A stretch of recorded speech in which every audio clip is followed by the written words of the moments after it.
ലോക്സഭയിലേക്ക് കേരളത്തിൽ ആരൊക്കെ?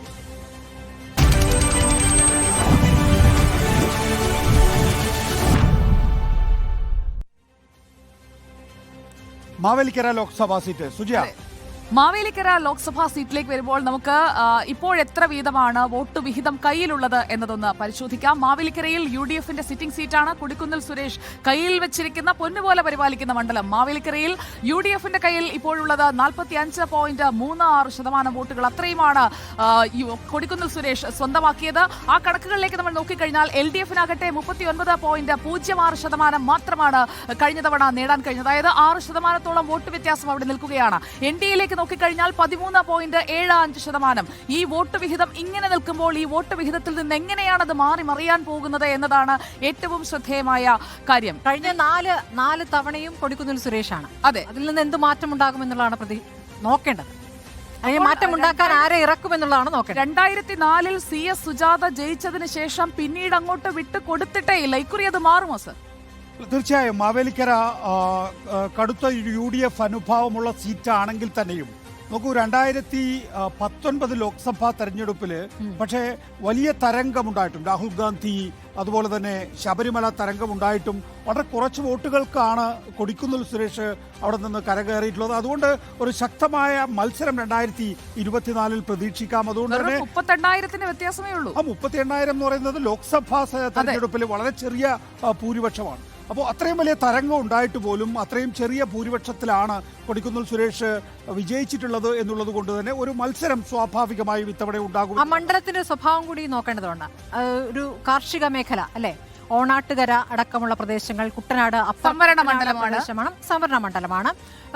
ആദ്യം അടൂരായിരുന്നു സംവരണ മണ്ഡലം, പിന്നീടാണത് മാവേലിക്കരയിലേക്ക് മാറിയത്. അപ്പോൾ എന്തൊക്കെ കാര്യങ്ങൾ ഘടകമാകും?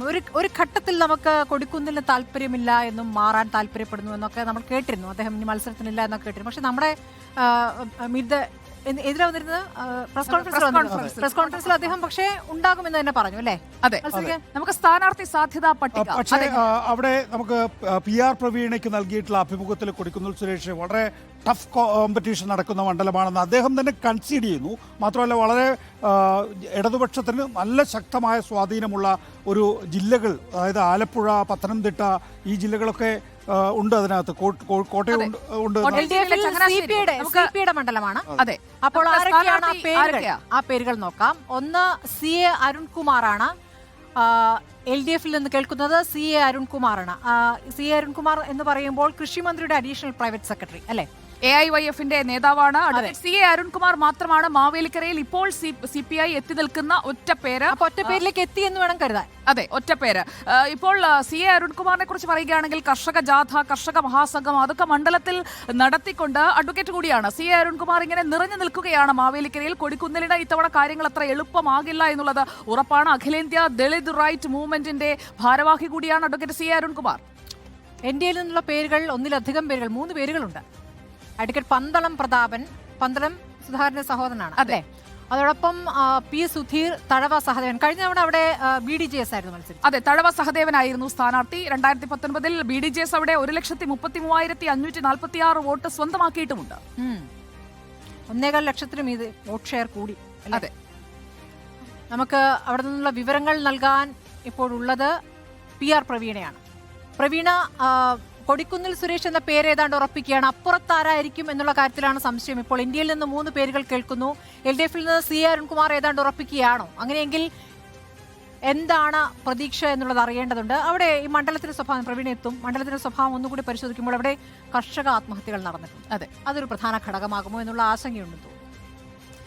നേരത്തെ സാർ സൂചിപ്പിച്ച ഒരു ഘടകം വളരെ പ്രധാനപ്പെട്ടതാണ് സാർ. ഈ വിവിധ ജില്ലകൾ വരുന്നു, അതായത് കോട്ടയം, ആലപ്പുഴ, കൊല്ലം 3 ജില്ലകളിൽപ്പെട്ട സീറ്റുകൾ ചേരുന്ന ഒറ്റ മണ്ഡലം, അതാണ് മാവേലിക്കര. കോട്ടയത്ത് നിന്ന് ചങ്ങനാശ്ശേരി, കൊല്ലം നഗരാതിർത്തിയായ മൺട്രോ, തുരുത്ത് വരെ നീളുന്ന. അതെ, ചങ്ങനാശ്ശേരി വരുന്നു. ആലപ്പുഴ എടുത്തു നോക്കിക്കഴിഞ്ഞാൽ കുട്ടനാടുണ്ട്, മാവേലിക്കരയുണ്ട്, ചെങ്ങന്നൂരുണ്ട്. കൊല്ലത്ത് നിന്ന് കുന്നത്തൂരും കൊട്ടാരക്കരയും പത്തനാപുരവും. ഇങ്ങനെ 7 കോൺസ്റ്റിറ്റ്യുവൻസി എന്ന് പറയുമ്പോൾ അതിന്റെയൊക്കെ സ്വഭാവം ഈ തെരഞ്ഞെടുപ്പിൽ എങ്ങനെയായിരിക്കും പ്രതിഫലിക്കാൻ പോകുന്നത്? പ്രവീണ, ഇപ്പോൾ LDFിൽ നിന്ന് ഒരു പേര് മാത്രമാണ് കേൾക്കുന്നത്. കൊടിക്കുന്നിൽ സുരേഷിന് എതിരാളിയായി CA അരുൺകുമാർ ഏതാണ്ട് ഉറപ്പിക്കുകയാണോ?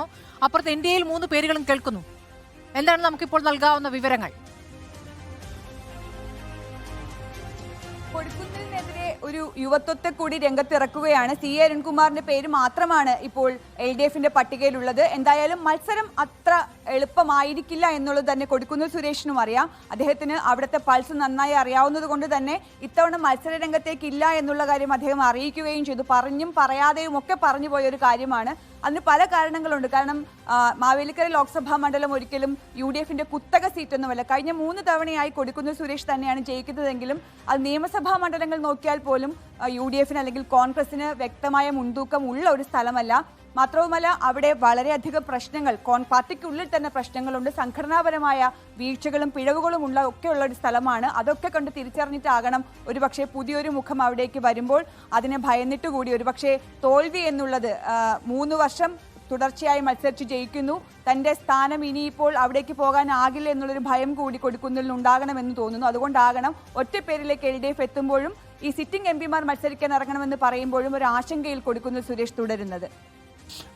നേരത്തെ ഞാൻ പറയുകയായിരുന്നു പ്രവീണ, കൊടിക്കുന്നിൽ സുരേഷ് പ്രവീണയ്ക്ക് നൽകിയിട്ടുള്ള ഒരു സൗണ്ട് ബൈറ്റിൽ വളരെ കൃത്യമായി പറയുന്നു ഇടതുപക്ഷ ജനാധിപത്യ മുന്നണിക്ക് ശക്തമായ വേരോട്ടമുള്ള ജില്ലകൾ ആണ് ഈ ലോക്സഭാ മണ്ഡലത്തിൽ ഉൾപ്പെടുന്നത് എന്ന്. ഇപ്പോഴും ആശങ്ക കൊടിക്കുന്നിൽ സുരേഷിനെ സംബന്ധിച്ചിടത്തോളം ഉണ്ടെന്നാണോ കരുതേണ്ടത്? അദ്ദേഹത്തിന് നല്ല ആശങ്കയുണ്ട്. കാരണം കൊല്ലമായാലും പത്തനംതിട്ട ആയാലും അതുപോലെ തന്നെ ആലപ്പുഴ ആയാലും ഈ 3 ജില്ലയിലായാലും കോൺഗ്രസിനെ സംബന്ധിച്ച് അടിപതറിയ നിയമസഭാ തെരഞ്ഞെടുപ്പിൽ പാടെ അടിപതറിയ ജില്ലകൾ കൂടിയാണ്. ഇതിൽ പത്തനംതിട്ടയിലും കൊല്ലത്തുമൊക്കെ ഒരു സീറ്റ് പോലും ഇല്ലാത്തൊരവസ്ഥ കൂടിയുണ്ട്. ആ ഘട്ടത്തിൽ ലോക്സഭാ മണ്ഡലത്തിലേക്ക് മത്സരിക്കുമ്പോൾ ഇത്രയധികം സ്ഥലങ്ങൾ വരുന്നു. ഇവിടെ നിന്നെല്ലാം വോട്ട് ശേഖരിക്കേണ്ടതായി വരുന്നു. മാത്രവുമല്ല പാർട്ടിക്കുള്ളിലെ പ്രശ്നങ്ങൾ അവിടെയുണ്ട്. നേരത്തെ സൂചിപ്പിച്ച പോലെ സംഘടനാപരമായ പ്രശ്നങ്ങളുണ്ട്. അത് പരിഹരിക്കാൻ പൂർണ്ണമായും കഴിഞ്ഞിട്ടില്ല.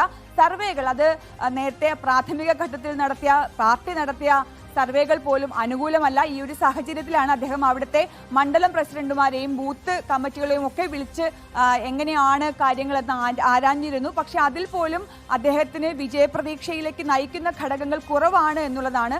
അതിന് കാരണമായി അദ്ദേഹം പറയുന്നത് കഴിഞ്ഞ 10 തവണയായി താൻ മത്സരരംഗത്തുണ്ട്, ഇനി ആ മത്സരരംഗത്ത് നിന്ന് മാറി സംസ്ഥാന രാഷ്ട്രീയത്തിലേക്ക് എത്തണമെന്നുള്ളൊരു ആശ കൂടിയാണ് മുന്നോട്ട് വയ്ക്കുന്നത്. എന്തായാലും ഇത്തവണ കാര്യങ്ങൾ അത്ര എളുപ്പമാകില്ല എന്ന് കൊടിക്കുന്നിൽ സുരേഷിനും വ്യക്തമായി അറിയാം. അതിന് പ്രധാനപ്പെട്ട കാരണം LDFന്റെ ഈ നിയമസഭാ മണ്ഡലങ്ങളിലുള്ള മുന്നേറ്റം അത് ലോക്സഭയിലേക്ക് കൂടി വന്നു കഴിഞ്ഞാൽ തനിക്ക് തിരിച്ചടി ഉണ്ടാകുമെന്നുള്ള ഭയം തന്നെയാണ്.